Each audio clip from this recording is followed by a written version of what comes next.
One of my favorite novels is The Hunchback of Notre Dame.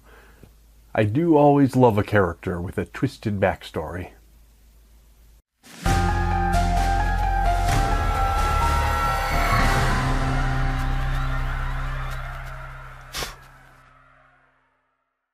Well, another month has come and gone. I would like to personally lodge a complaint with Chronos, because this year is just moving at an unacceptably fast pace. And if I can be forgiven for mixing my mythologies, I would also like to file a complaint about Raw, because this summer heat is whooping my ass. Something terrible, but I digress. Because another month is now upon us, whether we like it or not, that does mean, surprise, surprise, it's time for my monthly book review video. In case you're new here, this is a regular feature here on this channel, in which I review all the books I read in the previous month. Because I'm a horror channel, it is always horror-centric, but I do review, or at least discuss, all the other books that I've been reading too. In fact, I have to admit this month was actually a little bit lighter on horror than average, but don't click away just yet because there are still some great horror novels in the mix. In case you're interested in any of those, or indeed in any of the other books I'll be reviewing, I've put convenient purchase links for you right down there in the What's It, so do be sure to check those out, and do me a solid and click the thumbs up on your way down there. All very much appreciated, of course. But without further ado, let's dive right in and start talking about the books. The first of the books was Lord of the World by Robert Hugh Benson. I picked this one up because I'd heard it described as a horror novel that had been recommended by the last two popes. I refer here to Benedict XVI and Pope Francis, not to the newly elected Pope Leo XIV, who may or may not have ever read this book. I have no idea. In fact, the blurb here on the front cover of my edition is even from Pope Francis himself, and he just says, "I advise you to read it." He gave a longer statement, but that's the blurb they printed on the cover. And I was curious to read it because I wanted to figure out just what kind of a horror novel might have been recommended by not one but two of the popes. Now that I have read it, I have to say calling it a horror novel, although I have heard it described that way, is perhaps a little bit of a stretch. It's certainly a dystopian novel, and it deals with some horrifying things, but it's a lot more philosophical in its approach, and its goal seems to be to make the reader think about the issues it presents rather than to thrill or chill or to frighten. As dystopian literature goes, though, it's actually quite an interesting specimen. It was first published in 1907. Depending on what you count as a dystopian novel, that makes it certainly among the first of that genre, if not the first, which some people have claimed for it. I'm not sure if I agree with that, but certainly among the first. That also means the author had a perspective quite different from, yet impressively relevant to, our own time. Here was an author who knew nothing of the two world wars or the totalitarian movements and regimes of the 20th century, and who nevertheless, like such authors as Dostoevsky and Nietzsche, saw the proverbial writing on the wall and seemed to understand the direction the world was going even before we had gotten to, well, the bloody 20th century. The book is set, though, in 2007 and represents Benson's warning of what he thought life might be like 100 years from when he wrote. What I think makes this perhaps even more frightening than most, or maybe any horror novel, is that while many of the details are different from our current world, of course, for example, they're flying around in zeppelins instead of airplanes and these kinds of things, but many of the trends that Benson warned us against have come to pass, seemingly without most of us ever even noticing. This is certainly a Catholic book. The author was a Catholic, the main protagonists are all Catholics, and of course, those who recommended it to me are Catholic, those two popes that I mentioned. So it certainly has a religious perspective, and it paints its dystopian portrait in explicitly religious terms. However, non-Catholic readers, and indeed non-religious of any sort, will nevertheless find much of value within these pages, because I think we can all see the danger in a certain flavor, let's say, of globalization marked by totalitarian, what would you say, homogeneity of thought and oppression of dissent and these kinds of things, that the Catholics are the ones oppressed in this particular novel doesn't alter the book's relevance to any other group oppressed for their faith or their politics or their philosophy.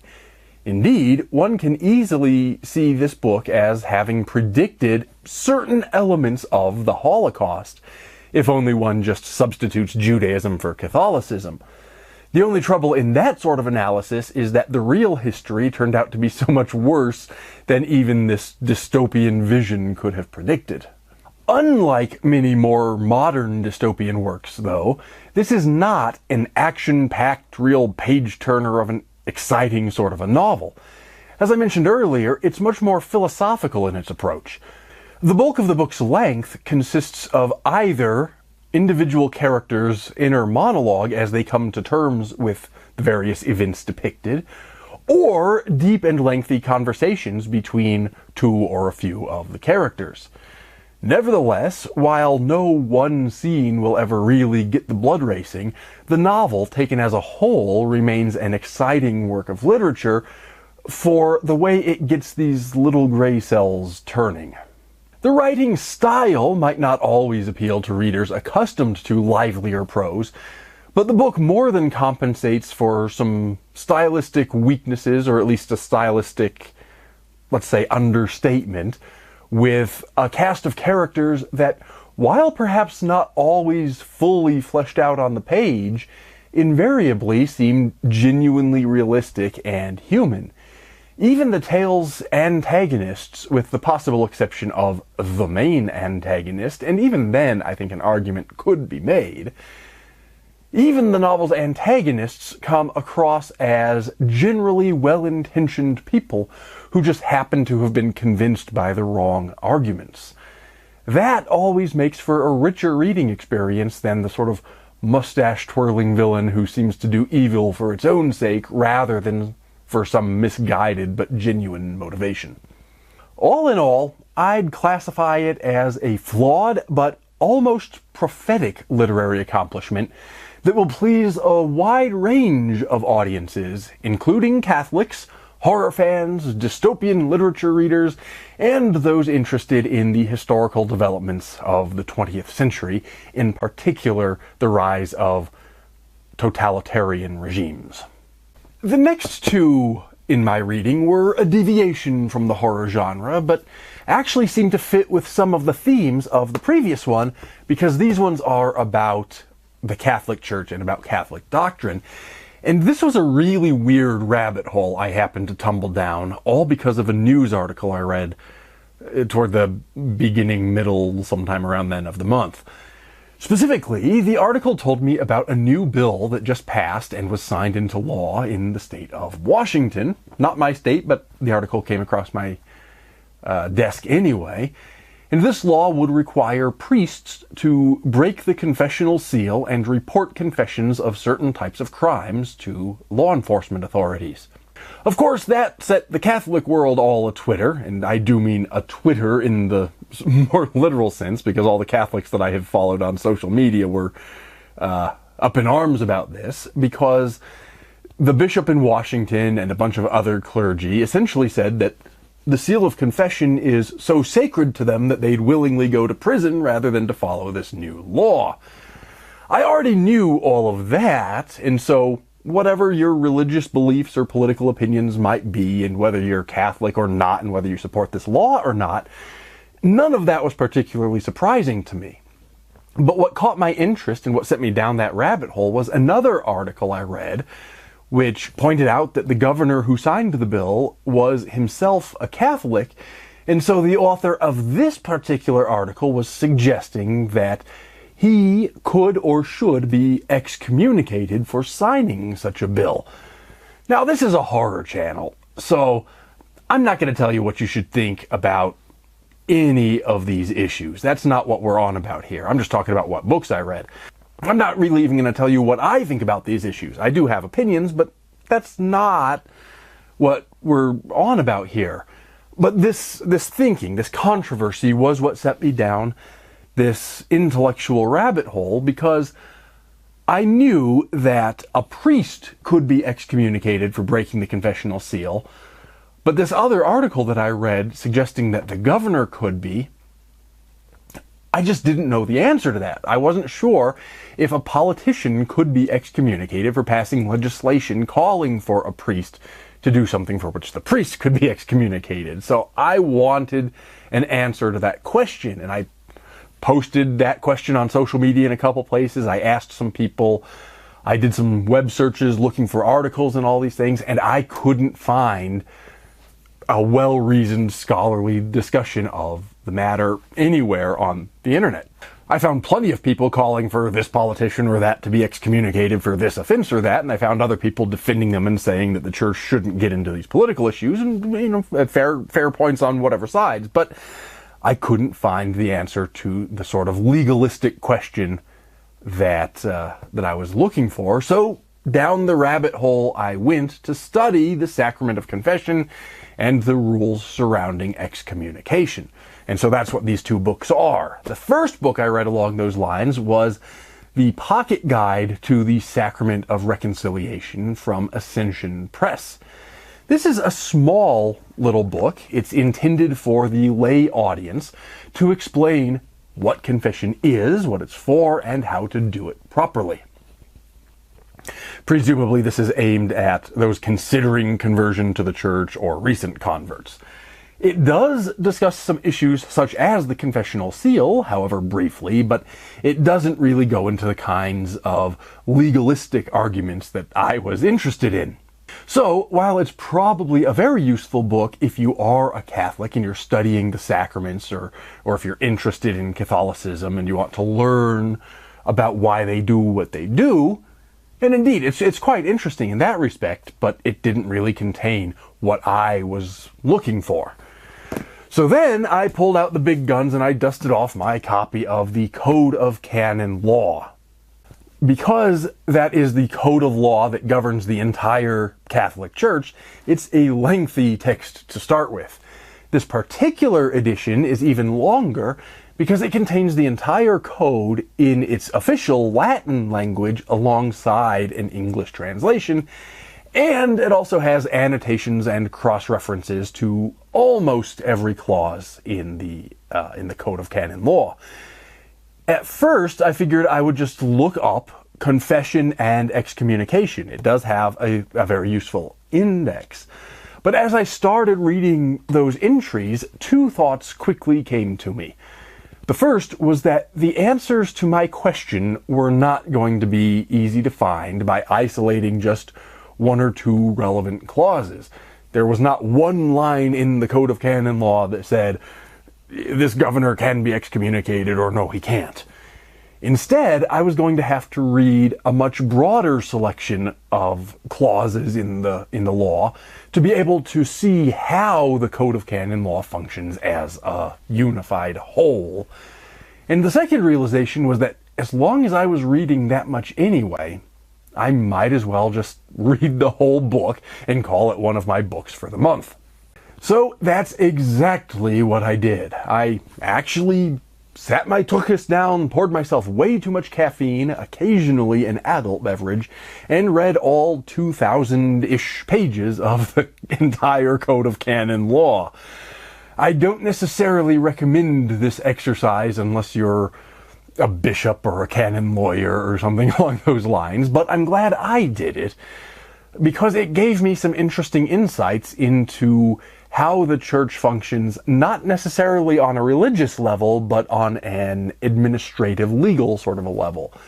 And even if I don't remember every specific law, at least I now have a better sense of the code's structure, so I can reference it more efficiently when I'm doing research for my own writings and happen to need to look up Catholic law on some matter or another, as in fact I had to do when I was writing the second volume of my Rocky Mountain Paranormal Case Files, which is why I had a copy of this in my library in the first place.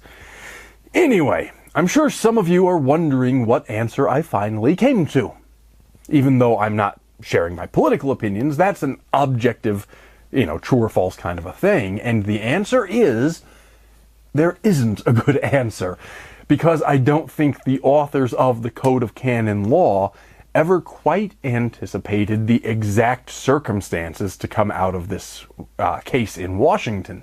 In general terms, there are two kinds of excommunication. Some happen instantly, whether or not anyone knows about it. It's not declared by a church authority. It's sort of a spiritual thing. And it can't really be enforced except by spiritual means. A ferende sententiae excommunication, on the other hand, is formally imposed by a church authority after some kind of a legal procedure or a process or a hearing. There is no specific canon law specifying that signing legislation contrary to the seal of confession, not by a priest but by a lay politician, carries the penalty of excommunication, but there are enough clauses that deal with related issues around the periphery that the best I can figure out is that, and this is a lay opinion, I read the book but I am not a lawyer or a bishop or anything, but the best I can figure out is that if the bishop wanted to impose such a penalty, I think he could probably find sufficient support in the Code of Canon Law to do so. But I don't think there is a law that mandates that he is specifically bound to do so. I think an argument could be made for or against, and you can come up with legal justification in either direction.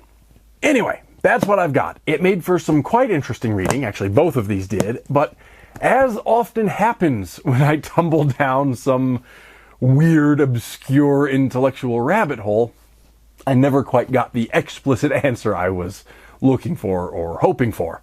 But because these are religious books, I'm not going to review them beyond what I've already said, because I think to do so would necessarily be to make an argument for or against some religious view.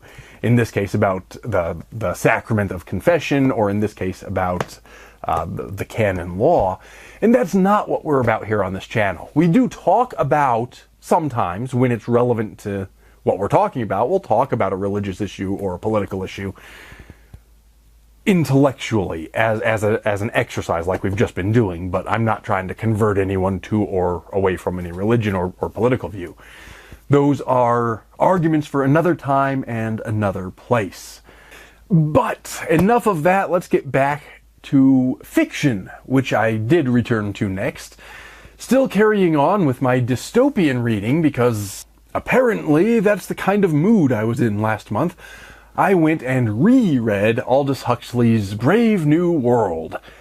And yes, though it might be shelved in the general fiction section, I would call this a horror novel, or perhaps a horror comedy of sorts, because though it's not really laugh out loud funny, it is a kind of biting satire. The truly horrific thing about reading a dystopian classic like Brave New World is that so much of its contents have become uncomfortably familiar, I think, to most or all of us. Perhaps we've not evolved or devolved, depending on your perspective, into quite the dystopian nightmare imagined by Huxley, but it's difficult to point out any element in the story that he got too far off.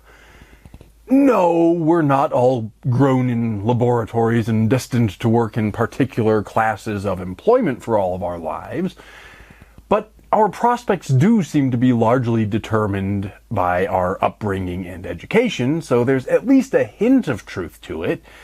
And the technology for things like growing people and engineering people is not really that far in the future. And we may not be completely pacified and sedated by mindless and soulless entertainment, meaningless sex, and mind-numbing drugs, but, well, look around the world today. Huxley wasn't too far off the mark there either. Let's just say it's a classic for a reason. But that reason is almost entirely to do with the ideas behind the book rather than its value as literature. Don't get me wrong, it's well written, to be sure.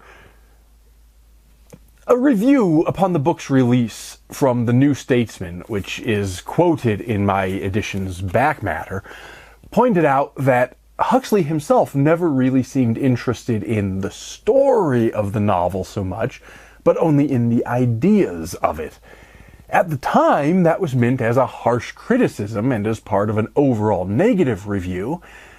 And I think it's entirely correct, but I don't see it as nearly as great a flaw as Huxley's own contemporaries and that reviewer might have. It's not a great novel in terms of plot or character, but it is a great novel in terms of satire and philosophy. And it is for those reasons that we read it, and for those reasons that we consider it a classic. My next read was pretty much the opposite of horror, though don't click away because it's still a good book and we've still got more horror to talk about in just a moment. But the book I'm talking about was Very Good Jeeves by P.G. Wodehouse. Even though it's funny rather than scary, I've always been a fan of the Jeeves stories, and after a month of dystopian reading and dry, technical, legalistic works, I wanted something a little bit lighter to read. And this one is a true delight. I'm not sure it's the absolute funniest or best of the Jeeves books, but I honestly can't think of a bad one in the entire series. I think I've read most of the series anyway, and I've never read a bad one.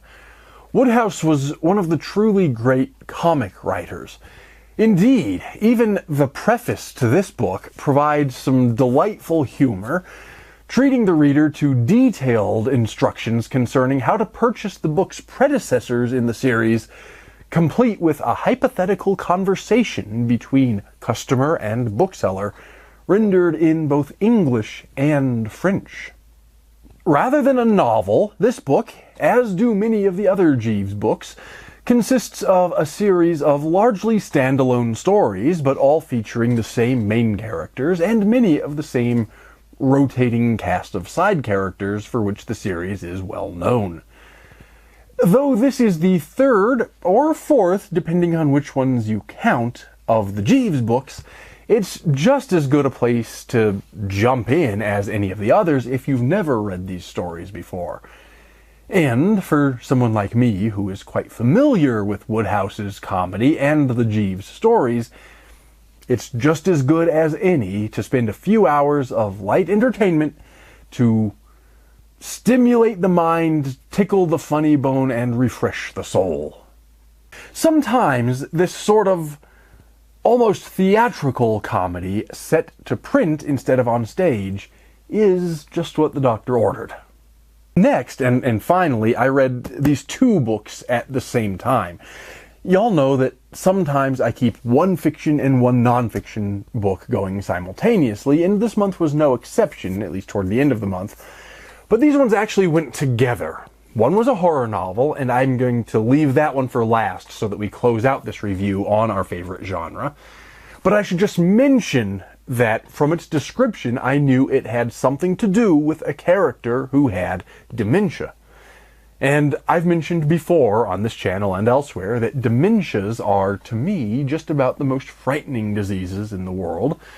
But to deepen my understanding of life with dementia, both for the patient and for the caregiver, and to sort of enhance my reading of the novel that had a character with dementia, I also chose to read at the same time for my nonfiction book this one, called The 36-Hour Day, a family guide to caring for people who have Alzheimer's disease and other dementias, by Nancy L. Mace, who is the consultant or former consultant for the Alzheimer's Association, not the United States representative from South Carolina, I hasten to clarify, and co-authored by Peter V. Rabbins.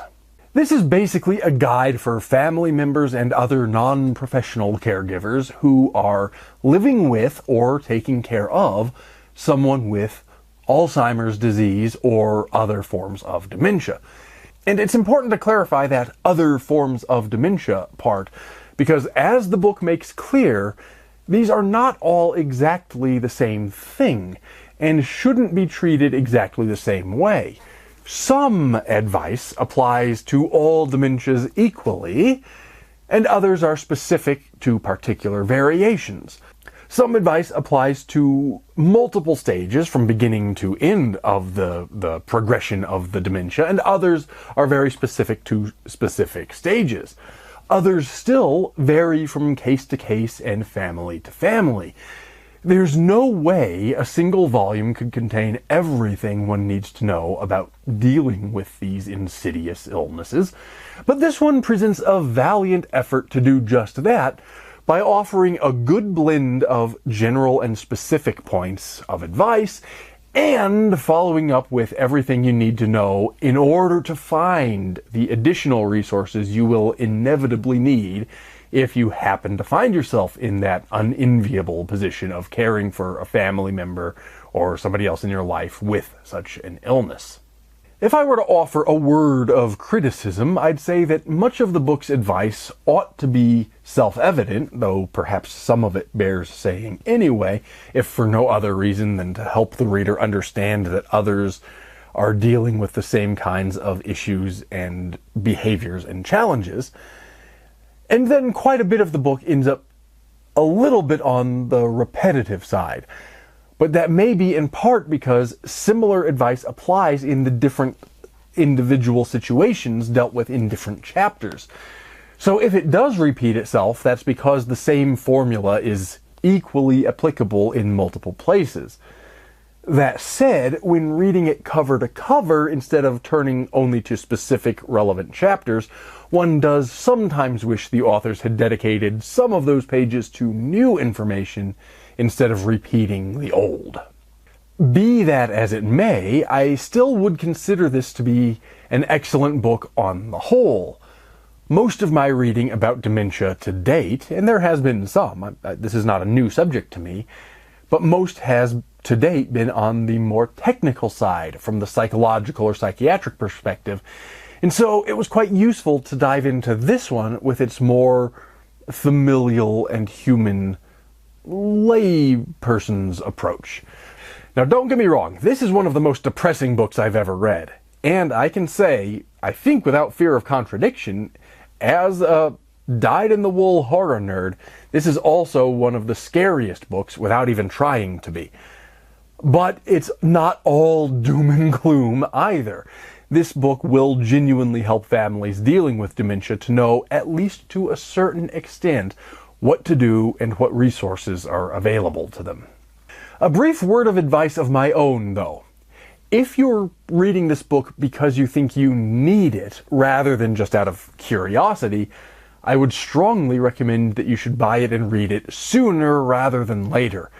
Though it does deal with all stages of dementia, I think people will find it most useful in the beginning to intermediate stages of Alzheimer's or other dementia's progression, whereas by the later stages, people will likely have to rely less on this book and more on professional care. But if you read it early, it does offer some advice on how you should start planning and making arrangements for those later challenges. And I think it would be wise to make those arrangements during the early stages rather than during a crisis in the later stages. I should also note that as someone thinking about writing a horror novel about a dementia patient, and stay tuned for that one of these days, the book was quite useful for me as a research reference and gave me lots of frightening ideas for my own work in terms of the challenges people face and various unusual behaviors and that sort of a thing. But speaking of horror novels, that brings us to our final book of the month, The Sundowner's Dance by Todd Keisling. The premise of this book is that an elderly widower moves into a retirement community to live out the rest of his life. But while he's there, he discovers a bunch of weird neighbors, including one with dementia, which is the reason for reading these two together, and also an HOA president that's even more pompous and smarmy than one might expect from an HOA president, if such a thing is even possible.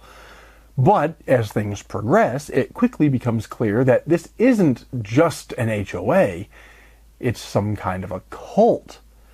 I would say I repeat myself, but there actually is a meaningful distinction to be drawn in this case, as cult-like as HOA people can be. And, of course, this being a horror novel, something sinister is afoot in this neighborhood. I was particularly excited to read this one because of the character with dementia. I think such terrifying diseases are fertile ground for the horror author to explore, as I've mentioned, and I wanted to see what this book would do with the subject.